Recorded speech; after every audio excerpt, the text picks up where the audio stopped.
자, 이제 정비 사업의 시행 관련한 주제 살펴보겠습니다. 크게 이제 주제로 볼 수 있는 것이 사업 시행인가, 그다음에 관리 처분인가, 그다음에 준공인가고 이전에 고시 이렇게 총 네 가지 항목으로 구성이 되어 있습니다. 그래서 자, 정비 구역 지정되고 정비 사업 시행됩니다. 주된 시행자 조합 등이 중심이 되게 될 것이고요. 자, 이 시행자가 몇 세대 아파트를 건설하겠다라고 하는 사업 시행 계획서를 작성을 하게 됩니다. 그래서 사업 시행 계획서의 작성 이라고 하는 것이 하나의 축이 되게 될 것이고요.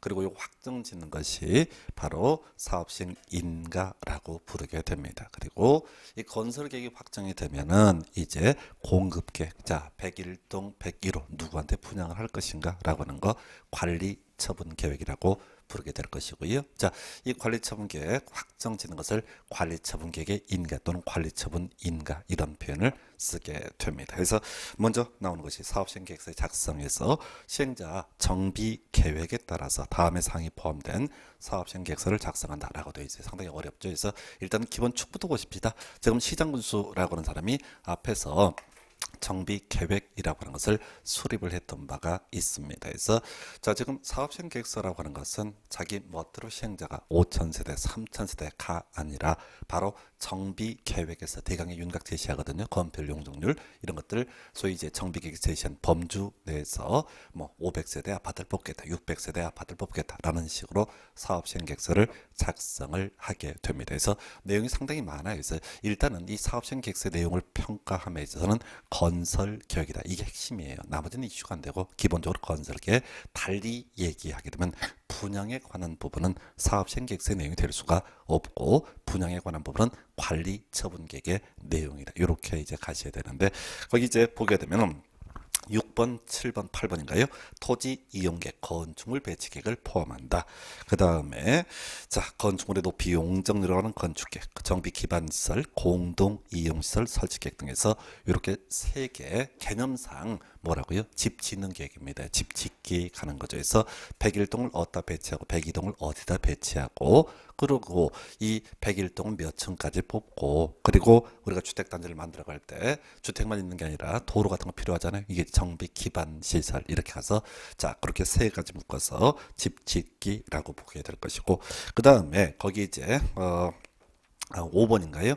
뒤에 폐기물 처리 계획 이렇게 나와 있습니다. 그래서 이거 뭐냐면 부수는 거죠. 그래서 기존에 집을 기존의 토지에다 집을 짓기 위해서는 기존에는 건축물을 때려 부셔야 됩니다. 그래서 부수기라고 해야 될 것이고 그 앞에 하나, 둘, 셋 임시 수용 시설을 포함한 주민 이주대책, 세입자 주거 및 이주대책, 그 다음에 임대주택 건설 계획 등 이렇게 돼 있어요. 그래서 이렇게 세 가지는 쫓아내기 이렇게 가는 거죠. 그래서 기존에 있는 세입자라든가 또 형편이 어려운 토지 등 소유자 자 내보내고 쫓아내고 나서 부수고 또 집 짓는 게 이게 바로 뭐가 된다 사업 시행 계획이다 이렇게 얘기를 합니다. 그래서 이건 뉘앙스 지금 평가하기 위해서 하는 거고 각각의 항목 등은 뒤에서 관련한 부분에서 하나하나 확인을 하게 될 거예요. 그래서 결과적으로 사업 시행 계획서는 분양이 아니라 건설 계획이고 건설하기 위해서 부수고 또 부수기 위해서 기존에 살고 있는 부분들을 쫓아내는 것이다. 다만 시험용으로 접근할 때 임대주택 건설 계획이라고 하는 것, 과열고 재건축 사업에 있어서는 소형주택 건설 계획을 말한다. 이렇게 되어 있거든요. 아직은 출제가 안 됐는데 제일 쉽게 구성할 수 있는 것 중에 하나가 재건축 사업을 위한 사업시행 계획서의 내용으로 볼 수 없는 것은 그럼 답은 임대주택 건설 계획 이렇게 가는 거예요. 그래서 임대주택 건설 계획 대신에 재건축에 있어서는 소형주택 건설 계획을 말한다. 나머지 항목 볼까요? 9번 항목에 사업 시행기간 동안 정비구역 내 가로등 설치라든가 폐쇄로 TV, 그다음에 폐쇄로 텔레비전 설치 등 범죄 예방 대책. 자, 요건 이제 소위 이제 부산에서 김기르수 사건이라는 것이 한번 있었던 적이 있습니다. 그래서 그 친구가 울산에 있는 자매 살해하고요. 부산에 숨어 들었다가 몇 달 동안 숨어 지냈던 사건이 있었고 그 사람이 이제 어디서 살았냐라고 했을 때 바로 재개발구역 이 철거된 지역에서 살아갔다라고 해서 그 후로 이제 CCTV 설치 계획 이런 것들도 사업 시행 계획서의 한 내용으로 그 나열하고 있고요. 그 다음에 10번 교육시설의 교육환경 보호에 관한 계획에서 200m 이내에 하는다 해서 이건 별건 아니고, 자 우리가 이제 재개발 등을 함에 있어서 아이들 통학로 문제가 있습니다. 그래서 이 통학로 등을 확보하기 위한 게 이게 바로 뭐가 된다?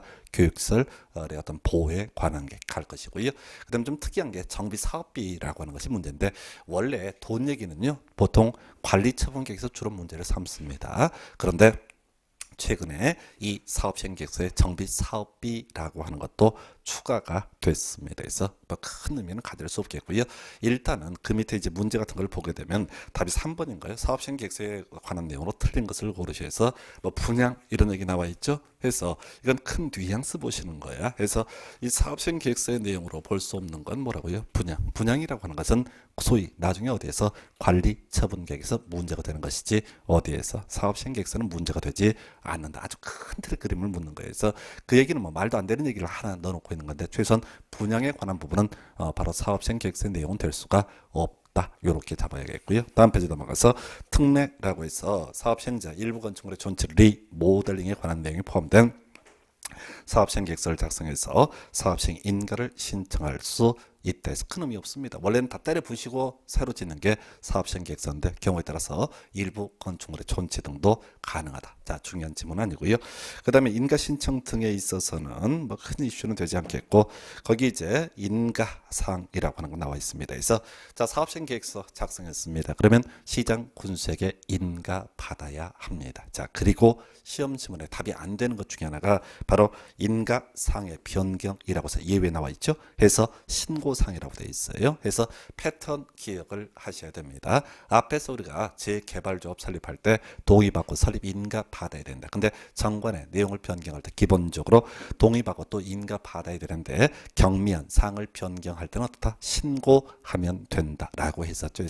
그래서 문제 구성할 때 이러이러한 내용을 변경할 때 변경 인가를 받아야 된다는 어떻다? 틀린 표현. 요렇게 이제 가야 되겠고요.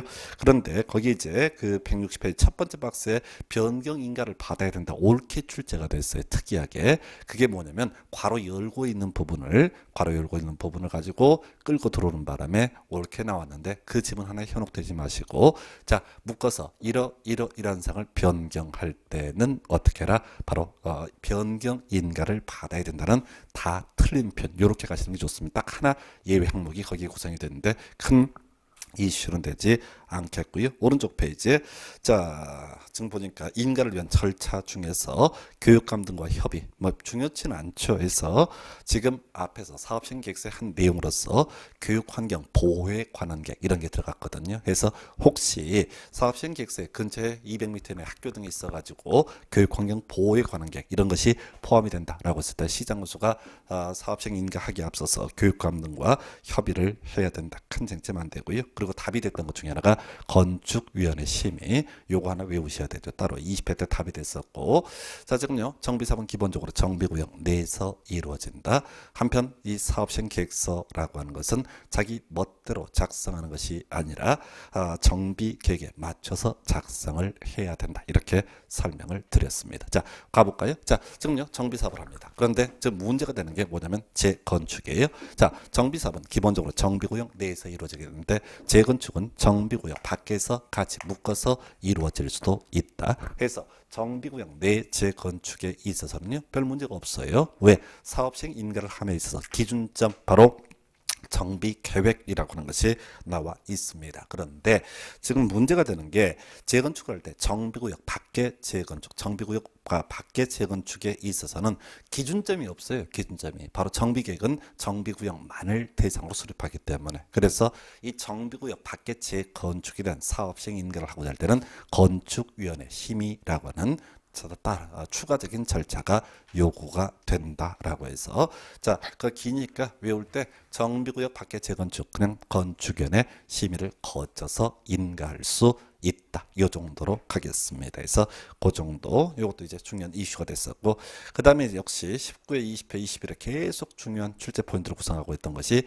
임시 수용 시설의 설치 등 나와 있어요. 자, 큰 그림 가십시다. 우리 앞에서 사업시행 계획서의 내용 중에서 임시 수용 시설이라고 하는 것이 있었어요. 임시 수용 시설. 자, 그러면 문제가 되는 게 뭐냐면 지금요 우리 사업시행 계획서의 내용으로서 임시 수용시설 누가 조합이 작성을 하고 조합이 임시 수용시설을 설치하도록 법이 규정하고 있습니다. 자, 그러면 이게 이제 골 때리는 얘기가 되는 거예요. 임시 수용시설이라고 하는 게 지금 형편이 어려운 사람들이 자 임시로 거주케 하는 시설 이게 바로 소위 임시 수용시설인데 지금 누가 일반 사인이라 부를 수 있는 조합이 임시 수용시설을 설치하도록 규정하고 있어요. 그러면 안 되죠. 왜? 그리고 당연히 사회적으로 형편이 어려운 분들은 국가나 지자체가 나서서 도와줘야 되는 거지.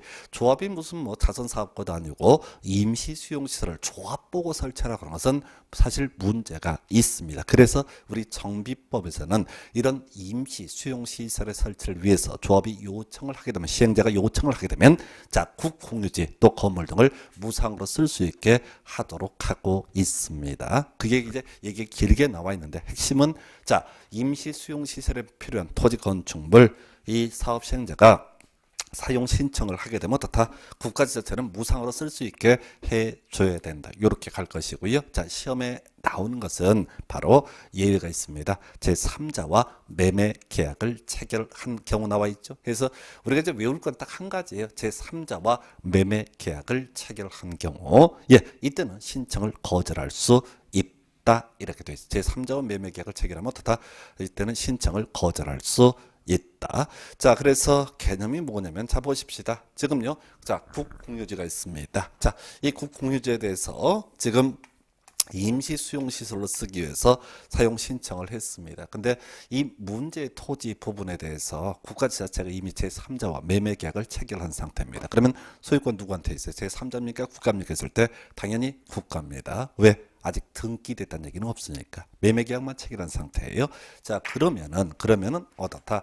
자, 이때도 무상으로 쓸 수 있을 것인가? 아니, 이거는 곧 소유권 넘어가기 때문에 이때는 어떻다? 신청을 거절할 수 있다. 외울 게 뭐라고요? 그 앞에 이제 주거 환경 개선이나 재개발 이런 것들이 예시값이 나오게 되는데 그저 포인트 뭐라고요? 제3자와 매매 계약을 체결하면 어떻다? 신청을 거절할 수 있다. 외울 항목은 뭐라고요? 제3자와 매매 계약 체결. 이게 출제 포인트에 나머지는 중요한 이슈가 아닙니다. 그래서 우리 사업시행 계획서의 내용 중에서 임시 수용 시설 등에 관한 부분 이렇게 봤고요. 그다음에 정비사업별 특례 중에서 주거 환경 개선 사업 관련해서 뭐 18회 19회 때 한참 나오다가 요즘에 거의 10년 동안 구성이 안 되고 있는데 자 주거 환경 개선 사업에 따른 허가를 받은 때 그다음에 부동산 등기를 함에 있어서 국민주택 채권 매입 규정 적용하지 아니한다 이렇게 돼 있네요. 자, 요거 설명 하나 드릴게. 우리 앞에서 도시개발법에서 자 지자체장 시도지사가 도시군 계획시설 사업이라든가 도시개발 사업에 필요한 재원을 확보하기 위해서 토지 형질 변경 허가를 받은 자 이런 사람들에게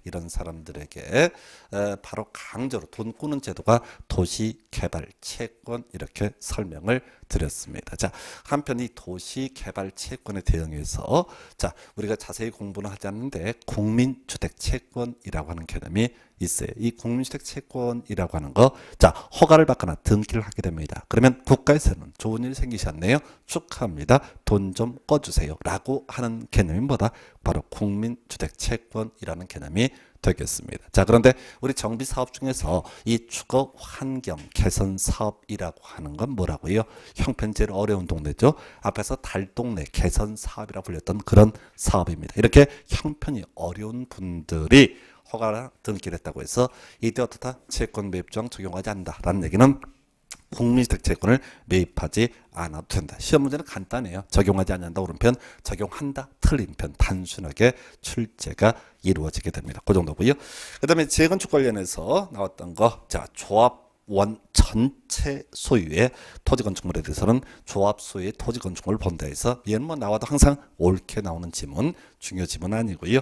그다음에 도시환경 정비 사업 관련해서 정비 사업비의 예치라고 하는 건 나와 있습니다. 그래서 자 26개 때인가요? 이 숫자를 물어보는 문제가 출제가 됐습니다. 그래서 자 일단은 거기 이제 지정 개발자가 문제가 돼요. 그래서 우리가 정비 사업의 시행자 중에서 앞에서 시장 무수 지정 개발자 주공 등 조합 토지 등 소유자 뭐 이런 것들이 존재했었는데요.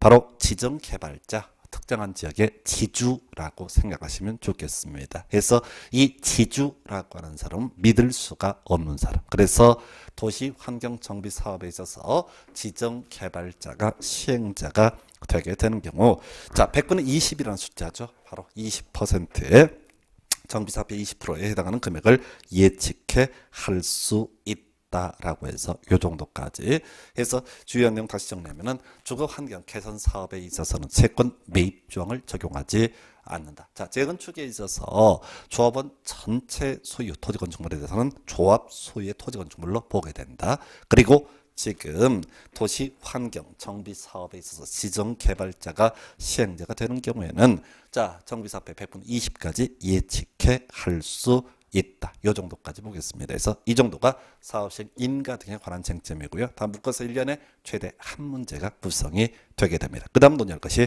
여러분 교재 163페이지의 관리 처분 계획의 수립이라고 하는 거 살펴보겠습니다. 그래서 자, 이제 건설 계획 확정했습니다. 사업 시행 인가도 떨어졌습니다. 그러면 각 동별로 호수별로 누구한테 분양을 할 것인가 라고 하는 것이 바로 관리 처분 계획이라고 하는 개념이 될 것이고, 첫 번째 나와 있는 것, 소위 이제 관리 처분 계획의 일반적 수립 기준 중에서 수립의 기준일, 관리처분계획 수립 언제를 기준으로 할 것인가 라고 했을 때 분양 설계에 관한 계획은 분양 신청 기간이 만료되는 날을 기준으로 수립한다 해서 요건 뭔 얘기냐면 선착순 분양이 아니다, 이런 취지가 되겠습니다. 그래서 자, 지금요 관리처분계획 수립할 때 자, 조합에서 날짜를 정해준다고 언제부터 언제까지 분양 신청하십시오 라고 해서 5월 1일부터 5월 15일까지 분양 신청하십시오. 만약에 이렇게 정했다고 하면 자, 5월 1일 날 먼저 분양 신청했다고 해서 먼저 주는 게 아니라 5월 15일까지 기다렸다가 어떻게 한다? 분양 신청 그 결과를 가지고 자, 누구한테 몇 평짜리 아파트를 분양을 할 것인가는 분양 설계에 관한 계획을 수립한다. 분양 설계는 뭐냐면 101동 101호 갑한테, 101동 102호는 을한테, 이런 식으로 얘기하는 것을 분양 설계라고 부르게 됩니다. 각 호수별로 누가 분양을 받을 것인지. 자, 그런데 이게 일반적인데 23회 때 가면 구성됐던 것이 소위 기준 1이라고 하는 것이 문제가 됐어요. 거기서 색깔 입혀진 게 이제 문제가 될 텐데, 지금 정비 사업을 추진하는 과정에서 지분 쪼개기를 하는 경우가 있습니다. 해서 이렇게 지분 쪼개기를 하는 경우에는 분양 신청 기간이 만료된 날까지, 그때까지 기다려서 이런 분양 설계에 관한 계획을 수립하는 것이 아니라 특정한 날짜를 딱 정해놓고 이 날짜 이후로 쪼갠 건 다 나가리, 무효시키는 제도가 바로 기준 1을 전제로 하는 바로 관리처분계획의 수립이다 라고 이렇게 돼 있어요. 그래서 거기 이제 상당히 말이 긴데 외울 게 분할이라고 하는 거, 지분 쪼개기 전형이죠. 토지 건축, 토지를 수개 필지로 분할하는 경우. 두 번째,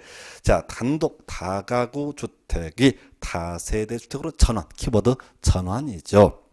세 번째, 분리 소유라고 되어 있고요.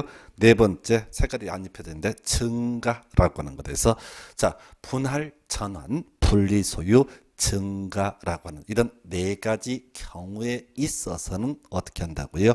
바로 특정 일, 기준 일을 정해서 관리 처분 계획을 수립을 하게 된다라고 이렇게 되어 있습니다. 그래서 뭐 다시 나올 만한 이슈는 아닐 것 같아요. 너무 길어서 내기 어려운데, 그때는 시험 문제에 뭘 넣냐면 여기다 이제 분리, 자, 그러니까 분할, 전환, 분리 소유, 증가, 여기다 괄호 놓고 나서 여기 들어갈 내용 올바른 것 아닌 걸 고르시오, 이런 식으로 이제 구성을 했던 바가 있습니다. 그래서 그렇게 큰 중요한 쟁점은 아니고요.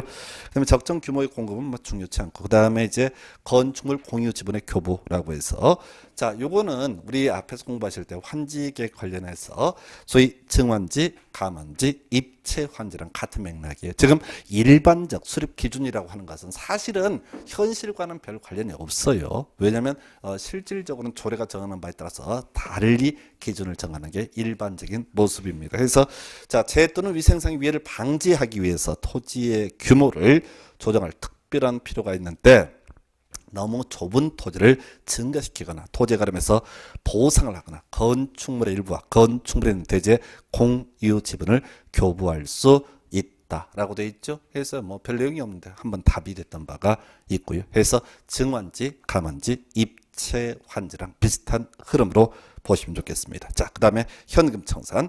지금요 관리처분계획 수립함에 있어서 토지 등 소유자 혹은 조합원이라고 해서 무조건 이 분양을 해주지는 않습니다. 그래서 너무 좁은 토지 건축물에 대해서는 현금으로 청산할 수 있고요. 또 하나가 정비구역 지정 후에 분할된 토지를 취득한 자 현금 청산할 수 있다 해서 우리 앞에서 정비구역 지정에 따른 법적 효과를 논할 때 반드시 허가를 받아야 했던 것 중에 하나가 건축물의 건축 외에도 토지 분할이라고 하는 것이 있었습니다. 그래서 정비구역 지정한 후에 토지 분할 허가받아서 했다라고 하십시다. 예, 지분 쪼개기 한 경우거든요. 이런 경우에 따라서는 현금으로 청산할 수 라고 되어 있습니다. 그래서 그 정도까지. 그리고 좀 어려운 게 공급 가능 주택수예요. 이게 이제 제일 어려운 파트가 되게 될 텐데 지금 재개발, 재건축 등을 함에 있어서 몇 세대 주택을 줄 것이냐라고 하는 것, 원칙은 한 채입니다. 원칙은 한 주택만 줄 수가 있습니다. 그래서 이제 공백할 때 예외를 정확히 캐치를 해야 돼요. 그래서 지금 3주택 이하까지 줄 수 있는 경우 있고 보유 주택수, 소유 주택수만큼 공급할 수 있는 경우도 있습니다. 그래서 먼저 3주택 이하까지 공급할 수 있는 케이스, 과밀 억제 번역에서의 특이 과열 지구에 위치하지 아니하는 재건축 사업의 토지 등 소유자, 이런 경우에는 바로 3주택 이하까지 공급할 수 있습니다. 그래서 이건 뭘 의미하게 되냐면 강남 재건축을 얘기하게 됩니다. 우리 특이 과열 지구라고 하는 거 지금 이명박 정부 중반 때부터 우리나라에 단 한 건도 특이 과열 지구는 지정된 사례가 없습니다. 마지막으로 강남 3구에 지정이 됐다가 해제가 됐었거든요. 그래서 지금 재건축이라고 되어 있고 과밀 억제 권역이라고 되어 있어요. 과밀 억제 권역, 우리가 수도권이라고 하는 것은 과밀 억제 권역과 성장 관리 권역, 자연 보전 권역으로 구분할 수 있는데 서울 대부분이 다 과밀 억제 권역, 성남, 고양시 이런 데들 좀 사람 많이 모여 사는 동네는 다 과밀 억제 권역으로 보면 되는 거예요. 그래서 과밀 억제 권역입니다. 그리고 특히 과열 지구가 아닙니다. 라고 했을 때 어차피 재개발은 무조건 한 채예요. 재건축에 있어서는 다 3주택까지, 3주택 이하까지 공급할 수 있다. 그리고 소유 주택수 또는 보유 주택수만큼 공급할 수 있는 케이스, 세 개 있는데요. 먼저 두 개 간단히 날려버릴까요? 근로자 숙소, 기숙사 용도 등으로 주택을 소유하고 있는 토지 등 소유자, 국가, 지자체, 주공 등. 뭐 이런 사람들은 투기하는 게 아니죠. 기존에 주택을 여러 채를 갖고 있거나 또 국가, 지자체, 주공은 투기하는 것이 아니기 때문에 뭐 재건축이든 뭐든 소유한 주택 수만큼. 근데 시험 문제 쟁점이 되는 것은 바로 과밀 억제 권역에 위치하지 아니하는 재건축 사업의 토지 등 소유자라고 하는 것. 해서 앞에서 서울이라든가 뭐 고양시라든가 성남 이렇게 사람들 많이 모여 사는 수도권이 아닌 동네, 이런 과밀 억제 권역이 아니다라고 되어 있고요. 그리고 재건축이다. 그러면 이때는 소유한 주택 수만큼 공급할 수 있다. 그럼 이렇게 정립니다. 과밀 억제 권역에서 투기 과열 지구 아닐 때는 3주택까지 공급할 수 있다. 강남 재건축이고요. 그 다음에 과밀 억제 권역에 위치하지 아니하는 안산 같은 경우가 될 거예요. 이런 경우에 재건축 사업의 토지 등 소유자 큰 돈 되지 않으니까 소유한 주택 수만큼 공급할 수 있다. 나머지 모르면 무조건 몇 채? 한 채까지만 공급할 수 있다. 해서 바로 보유 주택 수 3주택 이하 그리고 원칙 한 채까지 공급할 수 있다. 이런 게 있겠고요. 그 다음에 이제 나와 있는 것이 분양 대상 제외에서 지상권자 외우셔야 돼. 지상권자 앞에서 우리가 토지 등 소유자를 계산함에 있어서 토지 소유자와 건축물 소유자가 달라지는 경우 각 1인 그러면서 토지에 지상권이 설정되어 있으면은 이때는 대표는 한 사람을 토지 등 소유자로 본다고 그랬었고요. 뭐 시험제 답은 안 되는데 매번 나오는 게 지상권자에 대해서는 다 분양하지 않는다라고 하는 것. 그 다음에 또 하나가 개별 기준의 적용이라고 재건축 이것도 자주 나오죠. 그래서 재건축 사업은 조합원 전원의 동의를 받아서 그 기준을 따로 정하는 경우 그에 따른다라고 되어 있습니다. 그러니까 앞에 뭐 3주택 이하니 뭐 이런 내용들 보유주택 수만큼이니 다 필요 없어요. 만약에 조합원 전원의 동의를 받게 되면 어떻다고요?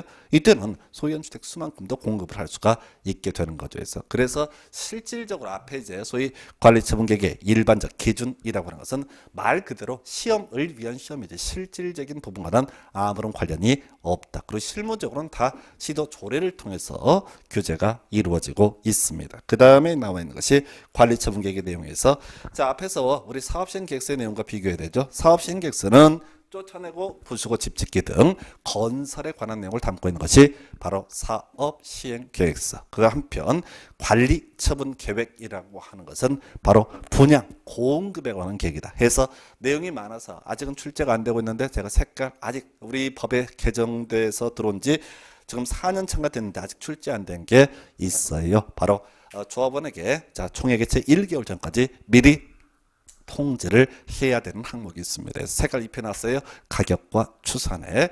그래서 이 개념을 간단히 설명드리면 이렇습니다. 지금 우리가 관리청객 인가가 떨어지게 되면 현실적으로 자 관리청객 인가 공급계획이 확정이 되게 되면 이때 소송 붙고 난립니다. 왜? 애초에 그 조합원 입장에서 처음에 조합 설립 추진위원회를 구성할 때 조합을 설립할 때 사업식 인가를 받을 때 예상했던 거랑 전혀 다른 분담금 이런 것들이 확정이 되고 난리가 나요. 그래서 속았다고 생각하고 인가된 관리처분계획에 대한 소송 들어갑니다. 그래서 우리 법에서는 아예 제일 중요한 게 뭐냐면 이 조합원에게 돈에 관한 부분을 제대로 알려주지 않은 상태거든요. 그래서 나오게 되는 것이 바로 가격과 추산액이라고 하는 거.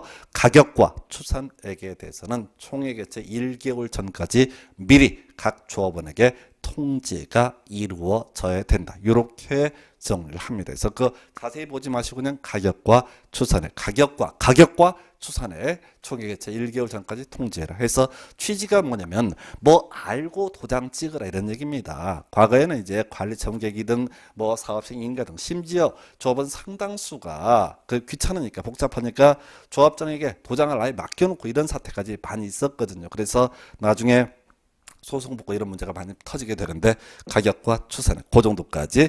그 다음에 이제 관리처분 인가 관련해서 원칙 인가라고 되어 있어요. 그래서 관리처분 계획을 수립, 변경, 폐지 등을 하고자 할 때 당연히 인가 받아야 됩니다. 역시 시험에 나오는 것은 예외죠.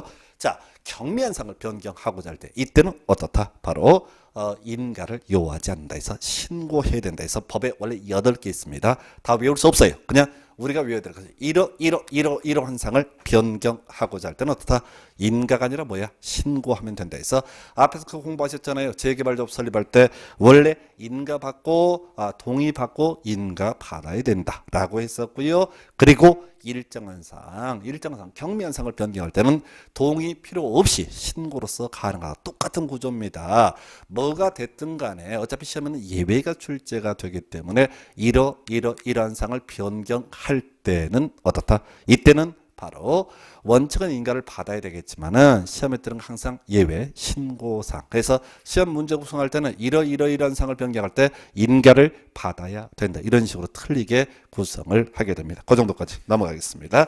자, 이제 관리청객 인가까지 떨어진 상태입니다. 자, 그러면 이제 나올 수 있는 것이 이제 착공의 문제가 나와야 되는데, 자, 문제는 그거예요. 모든 권리관계 이전 확정은 언제? 이전의 고실의 다음날 이루어져야지 모든 권리관계가 이전 확정되게 됩니다. 달리 표현하면 이전의 고시일까지는 권리관계 변동이 발생하지 않는다. 자, 지금 분양하기로 결정이 됐어요. 그런데 소유권 이전은 언제 이루어진다고요? 이전의 고실의 다음 날이 돼야지 확정이 되게 됩니다. 자, 그러면 어떤 문제가 터지냐면은 자, 정비구역 내 토지 등소유자 조합원이 어느 날 문득 그냥 기분이 나빠. 그래서 토지 자신의 토지에 대한 소유권을 주장합니다. 소유권이라는 게 배타적인 권리거든요. 배타적인 권리. 포크레인 기사가 정비사업 재개발하려고 쭉 기어들어오고 있는데 토지 소유자가 내 땅 밟지 마 이렇게 막아버리게 되면 사실상 토지 어떤 배타적 그 속성을 인정하게 되면 물권으로서 성격을 인정을 하게 되면 사업 진행을 할 수 없습니다. 그래서 원칙적으로 소유권은 언제 이전의 고실의 다음 날 이루어지게 될 것인데 소유권 이전은 이전의 고실 다음 날인데 바로 이때 나오는 것이 사용수익의 정지 또는 사용수익의 금지라고 하는 개념이 도출돼요. 그래서 자, 지금 사용수익, 자, 소유권은 언제 이전의 고실에 다음 날이 돼야지 소유권 이전되게 될 것인데, 자, 이전의 고실까지 권리관계 변동이 없다라고 했음에도 불구하고 자, 원활한 정비 사업을 하기 위해서 어떻다? 사용수익 금지가 된다. 근데 시험에는 항상 예외가 나오지요. 바로 사업시행자의 동의를 받은 경우, 이런 경우 어떻다? 이때는 그러하지 아니하다. 즉 원래 관리청계 인가 떨어지면 어떻다고요? 사용식을 할 수 없어야 된다. 자, 그럼에도 불구하고 어떻다? 바로 사업시행자의 동의를 받으면, 즉 사업시행에 지장을 주지 않는다라고 판단되게 되면 사용수익을 할 수가 있다. 이렇게 가게 될 것이고요. 자, 그다음에 이제 파생되는 문제, 지상권 등의 계획 해지 문제가 발생할 수 있습니다. 그래서 자, 보게 되면은 지금 지상권이라는 게 용익 물권이죠.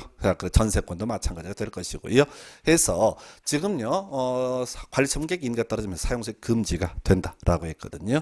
그러면 소위 용익 물권, 뭐 지상권, 전세권, 또 이제 채권이긴 하지만 임차권 등 뭐 이런 것들 설정 목적 달성할 수 없는 경우 있습니다. 예, 이때 이 사람은 바로 계약 해지를 할 수가 있다. 라고 하는 것. 그래서 자, 지금 사용수익 금지에 대응해서 방법 중에 하나 그런 게 있어요. 이 사람들은 언제까지 이전의 고실에 다음날 다시 옮겨가게 되는 게 이 지상권, 뭐 전세권, 임차권 다 옮겨가게 될 텐데 그때까지 기다리는 방법도 하나고 중간에 계약을 해지할 수 있다.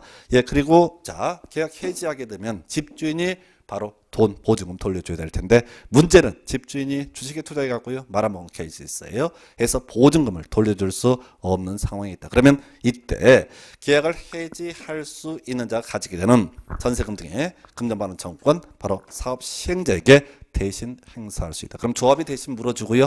나중에 구상권 행사의 문제 발생됩니다. 그런데 일단은 지금 요 근래 문제에서는 뭐 한 10년 정도 보게 되면 계약 해지할 수 있다. 이 정도까지만 문제가 되게 될 것이고 마지막 쟁점 중에 하나가 바로 철거 얘기죠. 철거. 그다음에 관리 이런 얘기인데 일단은 철거라고 하는 것은 자 기본 틀 원칙은 뭐야? 관리 처분계획 인가 후에 철거한다.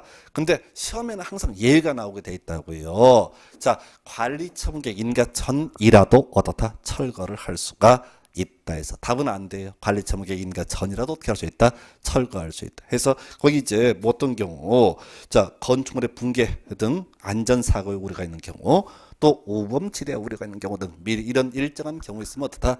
관리처분계획 인가 전이라도 철거를 할 수 있다. 그 정도까지 보겠습니다. 넘어가요. 나머지는 별 쟁점 안 되고 자 이제 교재 168페이지 자 바로 준공인가라고 하는 주제 나오게 됩니다. 그래서 자 볼까요? 큰 틀 그림 잡으셔야 돼. 자 건설계획이라고 하는 거 사업시행 계획서 썼고요. 요거 확정되는 것을 사업시행인가라고 불렀습니다. 그러면 지금 인가된 사업시행 계획에 따라서 공사가 제대로 되는지를 확인하는 것을 준공인가라고 부르게 됩니다. 그래서 사업시행 인가를 했던 사람이 정비 계획을 수립했던 시장 군수예요. 그래서 준공 인가라고 하는 것도 시장 군수가 하게 됩니다. 그래서 뭐 나머지는 뭐 한번 읽어보시면 좋겠고 거기서 이제 굳이 비교를 하자면 이런 경우죠. 중간에 공사 완료 고시라고 하는 주제가 나오게 되는데 만약에 시장 군수가 시행자인 경우가 있거든요. 그럼 자기가 자기한테 인가를 받기는 민망하거든. 그래서 이때는 어떻다? 공사 완료 고시라고 하는 거 한다. 그래서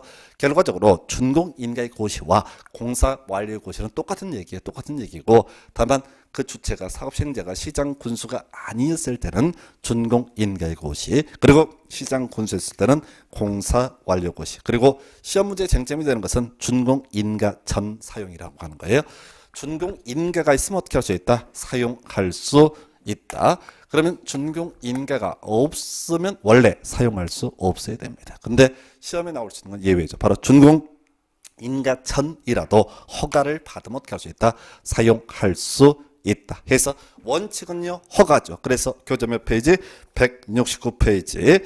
자 시장 군수는 준공 인가를 하기 전이라 할지라도 완공된 건축물이 사용의 시장이 없는 등 자, 일정한 기준에 적합한 경우에 입주 예정자가 완공된 건축물을 사용할 것을 시행자에 대해서 허가할 수 있다라고 해서 다시 기본 자 준공 인가 전이라도 허가받으면 어떻게 할 수 있다?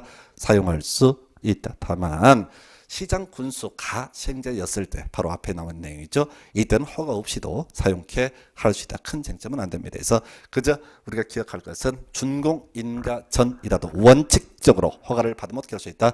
사용할 수 있다. 요 정도고요. 자, 이제 결론 마지막이죠. 지금 이제 공사가 다 끝났습니다. 그리고 이제 소유권 이전에 드리겠습니다라고 발표를 합니다. 이걸 우리가 이전의 고시라고 부르게 돼요. 해서 이전의 고시라고 하는 것이 있게 되면 모든 관리 관계 이전 확정은 언제 이전의 고시의 다음 날 이루어지게 됩니다. 그래서 나오게 되는 내용. 자, 보니까 자, 거기 이전의 고시 바로 갈게요. 사업 시행자는 대지 및 건축물의 소유권을 이전하고자 하는데 그 내용을 지자체 공부에 고시한 후 우선 끊어서 소유권을 이전하고자 할 때 어떻게 한다고요? 공보에 고시를 하게 됩니다. 이걸 이름하여 뭐라 부른다고요? 이전의 고시. 소유권을 이전한 다음에 고시하는 게 아니라 소유권을 이전하고 싶을 때 어떻게 한다? 고시하도록 하고 있습니다. 자, 그에 따른 법적 효과, 바로 소유권 취득 시기에서 대지 또는 건축물을 분양받을 자, 고시가 있는 날의 다음 날에 그 소유권을 취득한다 해서 제일 쉬운 거죠. 다음 날 소유권을 취득한다. 자, 그러면 이건 너무 쉬우니까 틀리게 나오든 맞게 나오든 답이 되지는 않아요. 그러면은 그 다음 점은 지상권 등의 이전 나와 있죠.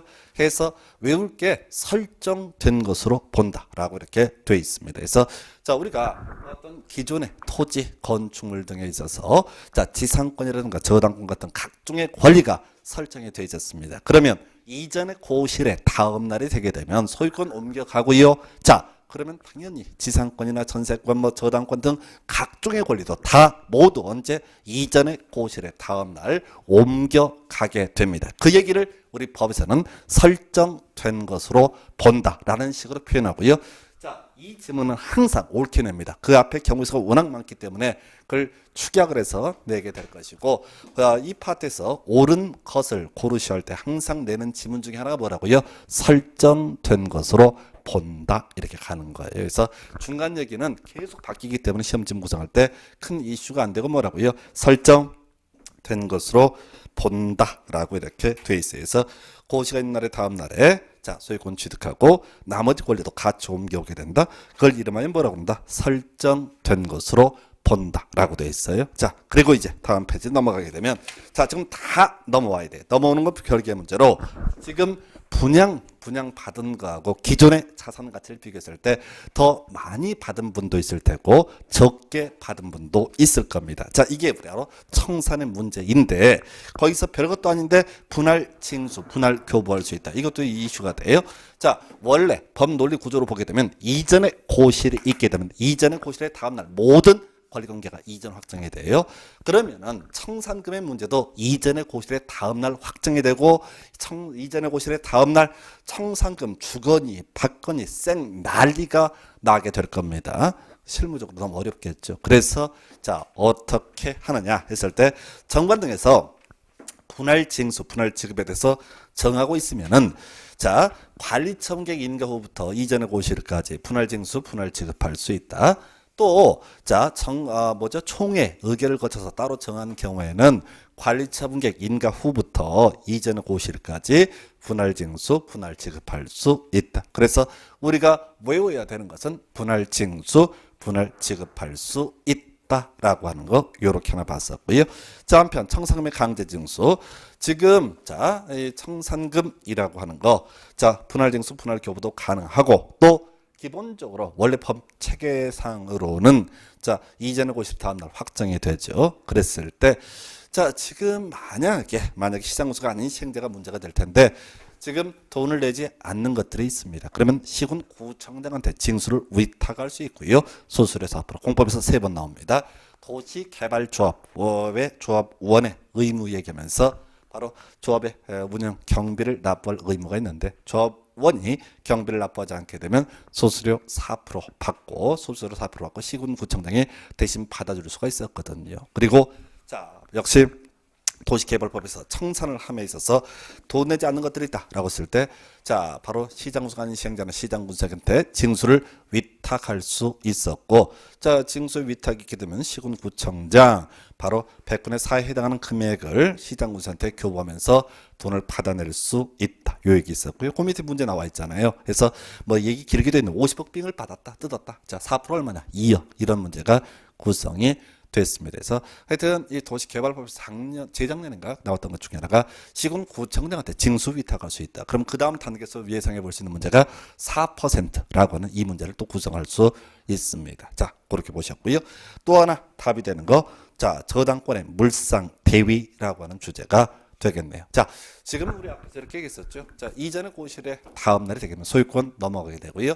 각종 권리도 설정된 것으로 본다. 저당권도 설정된 것으로 봐야 됩니다. 그런데 이런 경우 있다는 얘기죠. 지금 어떤 토지의 가치가 예를 들어서 3억짜리 토지야. 이 토지의 가치가 3억짜리가 될 것이고 여기에 저당권이 2억이 설정이 되어 있던 상태입니다. 자, 그래서 이 사람이 아파트를 지금 분양을 받았어요. 자, 언제? 이전에 고시래 다음날 분양을 받았습니다. 그런데 이 사람이 이 아파트를 분양받을 때 이 아파트의 가치가 1억짜리에 불과한 경우가 있다는 얘기죠. 나머지 청산금을 받은 경우가 이 사람이 청산금을 받아버리고 아파트 1억짜리를 분양을 받았어요. 그러면 저당권 언제예요? 바로 이전의 고시래 다음날 옮겨가야 돼. 설정된 것으로 봐야 되는데 이 저당권자 전혀 보호를 받을 수 없습니다. 아파트 아주 싼 걸 분양을 받단 말이죠. 그러면 이 사람이 이 저당권자가 이 청산금에 대해서 바로 강제 집행 들어가게 되는 걸 뭐라고 한다? 저당권의 물상 대위라고 얘기를 하게 됩니다. 그래서 자, 정비사업을 시행하는 지역 안에 있는 토지 건축물의 저당권을 설정한 권리자, 저당권이 설정된 토지 건축물의 소유자가 지급받을 청산금에 대해서 청산금 지급하기 전에 압류 절차를 거쳐서 저당권을 행사할 수 있다라고 되어 있죠. 그래서 사실 이 파트에서 중요한 이슈로 구성을 하고 있는 것은 세 가지예요. 이전에 고시의 다음 날 설정된 것으로 본다. 그리고 세 번째가 저당권을 행사할 수 있다. 요 세 가지가 전통적인 출제 포인트. 그래서 문제 구성할 때 이렇게 나왔어요. 보통 옳은 것을 고르시오 할 때는 설정된 것으로 본다. 그건 너무 길기 때문에 자, 설정 안 된 것으로 본다. 이렇게 문제 구성할 수 없거든요. 그래서 설정된 것으로 본다. 보통 틀린 것을 고르시오 할 때는 저당권을 행사할 수 없다라고 이렇게 장난을 치게 됩니다. 전형적인 파트고요. 그리고 소멸시효 이게 언제 바로 27회 때 답이 됐었죠. 그래서 지금 청산금을 지급받을 권리, 징수할 권리는 이전의 고시를 다음 날부터 5년간 이를 행사하지 않으면 소멸한다 해서 자, 우리가 이제 공법상 채권의 소멸시효 5년이라고 말씀을 드렸습니다. 자, 우리가 어디에서 앞에서 도시개발법 할 때 도시개발 채권이라고 하는 거, 자, 소멸시효 원금 5년, 이자 2년 이렇게 봤었고요. 자, 지금 여기서 포인트는 뭐냐면은 5년은 당연히 외운다고 친 거고요. 기준점이 중요해요. 언제 청산금을 지급받을 권리가 생깁니까? 라고 했을 때 분양받았을 때 그게 언제예요? 이전의 고시의 다음 날 청산금을 받을 권리 등이 생기게 됩니다. 그래서 자, 27회 때 이걸 가졌죠. 이전의 고시 1부터 5년간 행사하지 않으면 소멸한다 해서 틀리게 구성을 했었습니다. 그래서 이렇게 그럼 뒤쪽에서는 자, 주연 지문들 이전의 고시가 있는 날의 다음 날, 자, 그 다음에 두 번째 설정된 것으로 본다.